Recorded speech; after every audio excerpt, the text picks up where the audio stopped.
নামাজের শেষ বৈঠকে এই ছোট্ট দোয়াটা না পড়া পর্যন্ত আপনি কখনো সালাম ফিরাবেন না। যতদিন আপনি বাঁচবেন, যতদিন আপনি নামাজ আদায় করবেন, ততদিন পর্যন্ত নামাজের শেষ বৈঠকে আপনি এই ছোট্ট দোয়াটা পাঠ করবেন, এরপরে আপনি সালাম ফিরাবেন। এতে কি হবে? প্রথমত আল্লাহ পাক আপনাকে ঈমানের সাথে মৃত্যু দিবে। আপনার মৃত্যুটা যখন হবে তখন ঈমানের সাথে মৃত্যু হবে। আর কোনো ব্যক্তির মৃত্যুটা যদি ঈমানের সাথে হয়ে যায়, ভাই, ওর দুনিয়ার জমিনের কিচ্ছুর প্রয়োজন নাই।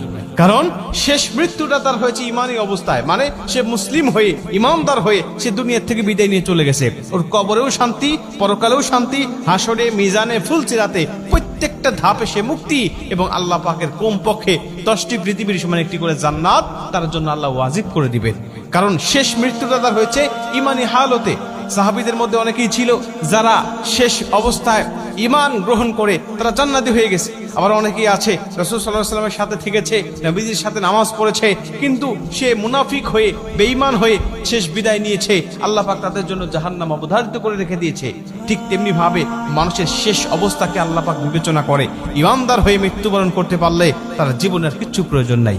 এজন্য আল্লাহর কাছে এই দোয়াটা করতে পারলে আপনি ঈমানদার হয়ে দুনিয়া থেকে বিদায় নেবেন। 2 নম্বরের দোয়াটা পাঠ করলে আপনার কবরে আযাব আল্লাহ ক্ষমা করে দিবে। আপনার কবরে আযাব হবে না, কবরের মধ্যে কোনো ফিতনা হবে না। নবীজি বলেন, যে ব্যক্তি কবরের আযাব থেকে মুক্তি পেয়ে গেল, সব ধাপ থেকে সে মুক্তি পেয়ে গেল। কারণ কবর হলো প্রথম ঘাঁটি। এই ঘাঁটি থেকে মুক্তি পেয়ে গেলে আল্লাহ পাক সব ঘাঁটিতে তাকে মুক্ত করে দিবে এবং তাকে জান্নাত দান করবে। এবং 3 নম্বর হলো আল্লাহ জাহান্নামের আযাব থেকে, জাহান্নামের কষ্ট থেকে, জাহান্নামের পীড়া থেকে আল্লাহ তাকে মুক্তি দান করবেন।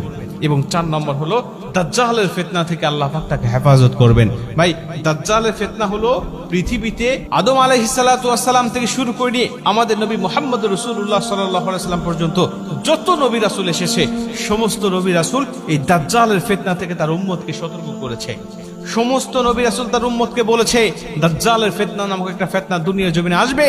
এত বড় ফিতনা দুনিয়ার জমিনে আর কখনো মানুষ দেখতে পাবে না। এত বড় ফিতনা মানুষগুলোকে বেঈমান বানিয়ে ফেলবে মুহূর্তের মধ্যেই। আল্লাহ তাকে কিছু অলৌকিক ক্ষমতা দিবেন, আল্লাহ পাক তাকে কিছু অলৌকিক ক্ষমতা দিবেন ঈমানদারদেরকে যাচাই করার জন্য।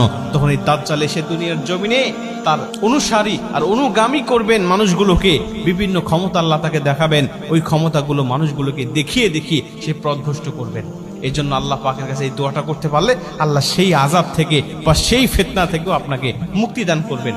দোয়াটা ছোট্ট দোয়া আমি আপনাদেরকে বলি, সেটা হলো আল্লাহুম্মা ইন্নী আউযু বিকা মিন আযাবিল কবর, আল্লাহুম্মা ইন্নী আউযু বিকা মিন আযাবি জাহান্নাম, আল্লাহুম্মা ইন্নী আউযু বিকা মিনাল মাহইয়া ওয়া মামাত, আল্লাহুম্মা ইন্নী আউযু বিকা মিন ফিতনাতি মাসিহিদ দাজ্জাল। আপনি এই দোয়াটা পাঠ করবেন, এরপরে আপনি সালাম ফিরাবেন। এইটা যদি আপনি কন্টিনিউ করতে পারেন, এই আমলটা যদি আপনি কন্টিনিউ করতে পারেন, তাহলে আল্লাহ অবশ্যই আপনাকে এই 4টি ফিতনা থেকে আপনাকে হেফাজত করবে।